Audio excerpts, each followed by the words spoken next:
नमस्कार, मैं हूं डॉक्टर शैलेश मोदनवाल।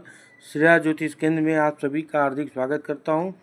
ज्योतिर्लिंग की श्रृंखला में आज श्री रामेश्वर ज्योतिर्लिंग की पौराणिक कथा देने जा रहा हूं। इस ज्योतिर्लिंग की स्थापना भगवान श्री रामचंद्र जी ने की थी।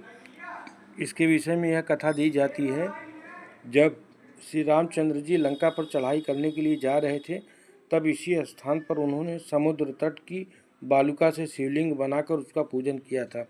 ऐसा भी कहा जाता है कि इस स्थान पर ठहरकर भगवान राम जल पी रहे थे कि आकाशवाणी हुई कि मेरी पूजा किए बिना ही जल पीते हो। इस वाणी को सुनकर भगवान श्री राम ने बालुका से शिवलिंग बनाकर उसकी पूजा की तथा भगवान शिव से रावण पर विजय प्राप्त करने का वर मांगा। उन्होंने प्रसन्नता के साथ यह वर भगवान श्री राम को दे दिया। भगवान शिव ने लोक कल्याणार्थ ज्योतिर्लिंग के रूप में वहां निवास करने की सबकी प्रार्थना भी स्वीकार कर ली। तभी से यह ज्योतिर्लिंग यहाँ विराजमान है।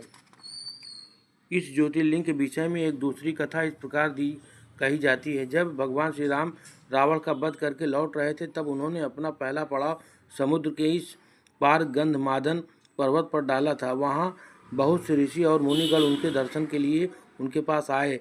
उन सभी का आदर सत्कार करते हुए भगवान राम ने उनसे कहा कि पुलस्त्य के वंशज रावण का वध करने के कारण मुझ पर ब्रह्म हत्या का पाप लग गया है।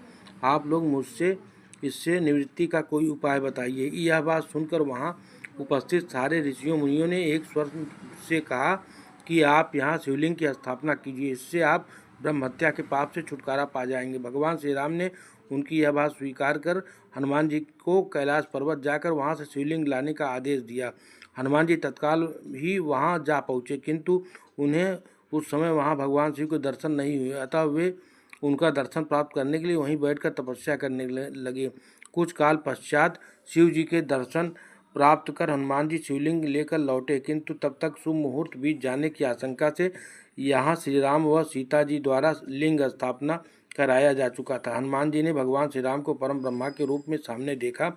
भगवान ने उन्हें शंकर जी की महिमा बताकर उनका प्रबोध किया। हनुमान जी द्वारा लाए गए लिंग की स्थापना भी वहीं पास में करवा दी। श्री रामेश्वर ज्योतिर्लिंग की भक्ति पूर्वक पूजा व ध्यान करने से भक्तों की मनोभिलषित कामनाएं पूर्ण होती है। आजकल यह रामेश्वर ज्योतिर्लिंग एक भव्य विशाल मंदिर के रूप में विद्यमान है। तो यह था श्री रामेश्वर ज्योतिर्लिंग की कथा। और वीडियो अच्छा लगा हो तो लाइक करें, शेयर करें। फिर मिलेंगे अगले वीडियो में, तब तक के लिए नमस्कार।